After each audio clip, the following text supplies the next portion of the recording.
Plus news में एक बार फिर से स्वागत है। आज उपस्थित है जनपद कुशीनगर के पडरौना नगर पालिका क्षेत्र में। जी आप सभी को बताया कि चुनाव की बिगुल बज चुकी है। प्रत्याशी अपने अपने एजेंडे को लेकर उभर कर सामने आ चुके हैं। अपने एजेंडे को लेकर नगर क्षेत्र में जाने का काम कर रहे हैं और चुनावी प्रचार में लगे हुए हैं। इसी क्रम में आज हम नगर पंचायत पडरौना में उपस्थित हैं और हमारे साथ उपस्थित हैं सज्जन गुप्ता एडवोकेट जी। हम इनसे बात करेंगे और जानने का प्रयास करेंगे किन एजेंडों के साथ इनकी कैसी तैयारी चल रही है और नगर क्षेत्र में नगर अध्यक्ष बनने के बाद क्या क्या विकास के क्षेत्र में देने वाले हैं।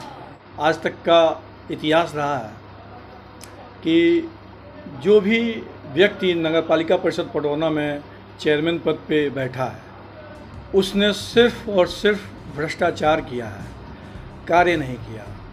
कार्यों के नाम पे सिर्फ हिला हवाली हुई है और दिखावा हुआ है, जनता के साथ छलावा हुआ है। अब आप यदि मेरी बात है, इसका समर्थन या इसका प्रूफ लेना हो तो आप शहर के किसी भी क्षेत्र में निकल सकते हैं भ्रमण के लिए। भ्रमण के पश्चात आपको मिलेगा कि यहाँ की जर्जर सड़कें, बजबजाती हुई नालियाँ और किसी भी तरीके का सुनियोजित विकास जो आदर्श नगर पालिका में चाहता है कोई दिखाई नहीं देगा।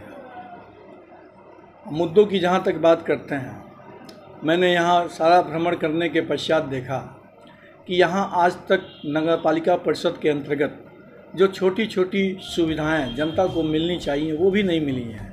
जैसे विधवा पेंशन, वृद्धा पेंशन, आयुष्मान कार्ड, आवास की योजना, ये एक ऐसी योजनाएं हैं जिनके लिए दूर दराज से लोग दौड़ के नगर पालिका परिषद पडरौना में जाते हैं। फिर वहाँ से लोगों को बताया जाता है कि आप जिला मुख्यालय पर जाएं, तो जिला मुख्यालय पर जाते हैं और ये दौड़ते रहते हैं, लेकिन आज तक कभी उनका कार्य सफल नहीं होता है। मैंने जनता से ये पूछा, जनता ने मुझे ये बताया और मैंने ये सोचा कि जब आज तक मूलभूत सुविधाएं जो नगर पालिका के द्वारा जनता को मिलनी चाहिए वो नहीं मिल पाई, तो क्या शासन किया इन लोगों ने, किस तरह का कार्य किया। आज 70 सालों से सिर्फ और सिर्फ 2 से 3 परिवारों का ही राज रहा है पडरौना नगर पालिका परिषद पे। ये भी एक सोचने का विषय है। सर किस पार्टी से आपकी तैयारी चल रही है?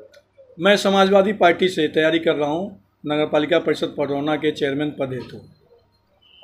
देखा जाए विधानसभा चुनाव को लेकर तो समाजवादी पार्टी का कुछ बेहतर स्थिति नहीं रहा इस पूर्वांचल यानी कि आपके कुशीनगर जनपद सातों की सातों सीट आ रही। क्या लगता है कि नगर पंचायत के चुनाव में इसका कुछ रुझान देखने को मिलेगा? जनता आकर्षित हो रही है पार्टी के प्रति? जरूर, चूँकि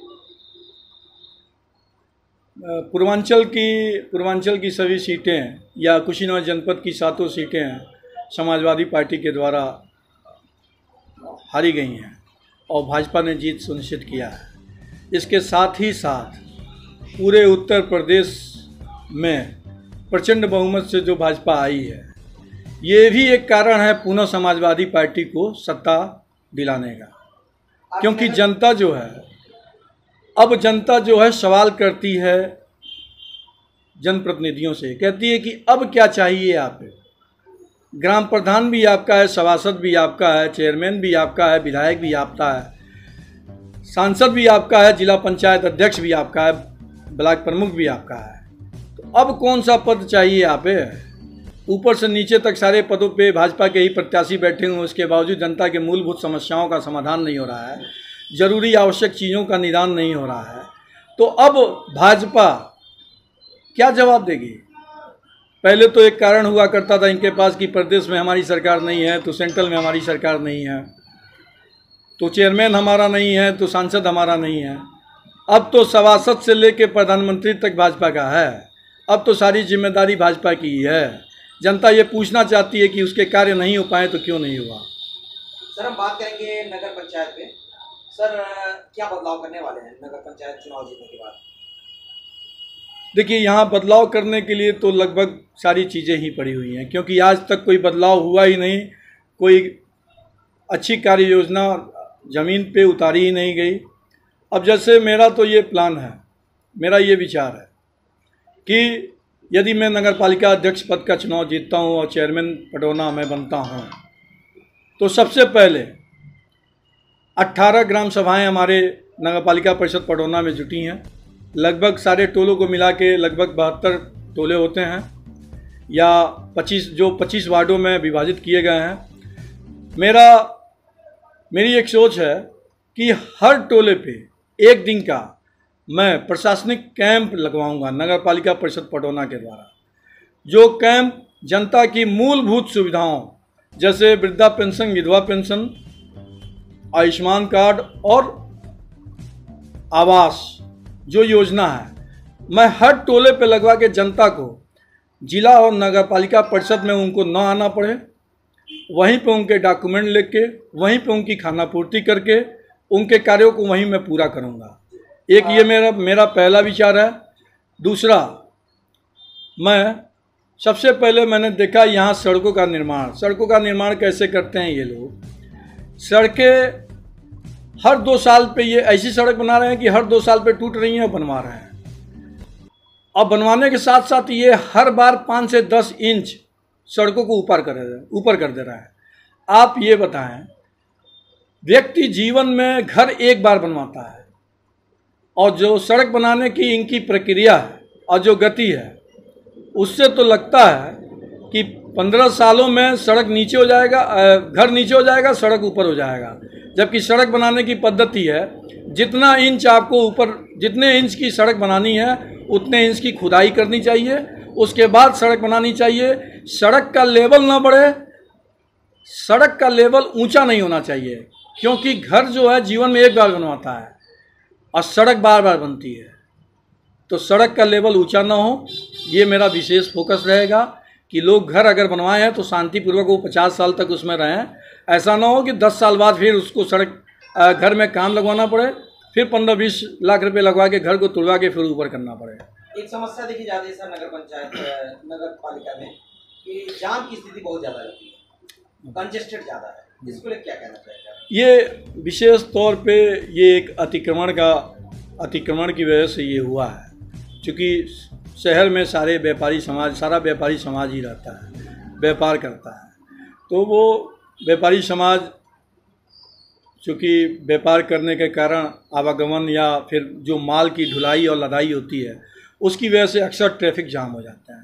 तो इसके लिए मैं प्रयास करूंगा कि जब चेयरमैन अगर होता हूं, यदि मैं चेयरमैन होता हूं, तो व्यापारिक समाज के साथ बैठ के मैं एक मीटिंग करूं, उनके लिए एक सुव्यवस्थित पार्किंग की व्यवस्था किया जाए और सड़क पे थोड़ी बहुत अगर अतिक्रमण है तो व्यापारी समाज के साथ बैठ के उस समस्याओं का समाधान किया जाए, सड़क को थोड़ा चौड़ा किया जाए, ग्राहकों के साथ साथ जनता का आना जाना सुलभ।